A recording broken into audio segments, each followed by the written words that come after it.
আসসালামু আলাইকুম। মধ্যে 3.1 নবম দশম শ্রেণী সাধারণ গণিত বীজগণিতের রাশি 5 নং প্রশ্নের সমাধান পার্ট 13। 5 নং প্রশ্ন দেওয়া আছে x মাইনাস 1/x ইকুয়াল 4। প্রমাণ করো যে x পাওয়ার 4 প্লাস 1/x পাওয়ার 4 322। এখানে দেওয়া আছে দিয়ে আমরা প্রমাণ করব x পাওয়ার 4 1/x পাওয়ার 322। তাহলে দেওয়া আছে 1x মাইনাস 1/x ইকুয়াল 4। উভয় ভাগে বড় করি।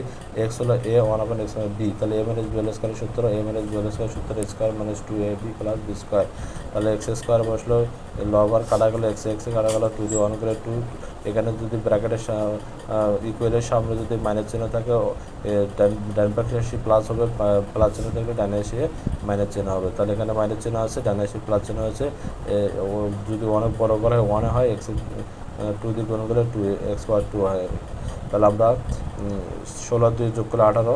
তাহলে এখানে x square plus 1/x square যতক্ষণ মধ্যে এক্স পাওয়ার পর 1/x পর 322 না হচ্ছে অতক্ষণ কিন্তু আর বড় করে করতে থাকবো। তাহলে আমরা আবার উভয় পক্ষে বড় করি। বড় করলে তাহলে a প্লাস b স্কোয়ারের সূত্র পাচ্ছে, a প্লাস b স্কোয়ার সূত্র square plus 2ab plus b square. 18 বর্গ করলে 324 হয়। তাহলে এক্স 2 গুণ করলে 4। তাহলে লবার কাটা গেল, এক্স কাটা গেল, 2 দিয়ে অনগুণ করলে 2 হয়। এখানে প্লাস চিহ্ন আছে, ডান পাশে এসে মাইনাস চিহ্ন হবে। তাহলে 1 বড় গেলে 1 হয়, এক্স 2 দ্বিগুণ 2 দ্বিগুণ 4। তাহলে আমার এক্স পাওয়ার 4 প্লাস 1/x পাওয়ার 4 মিলে গেল, মিলছে।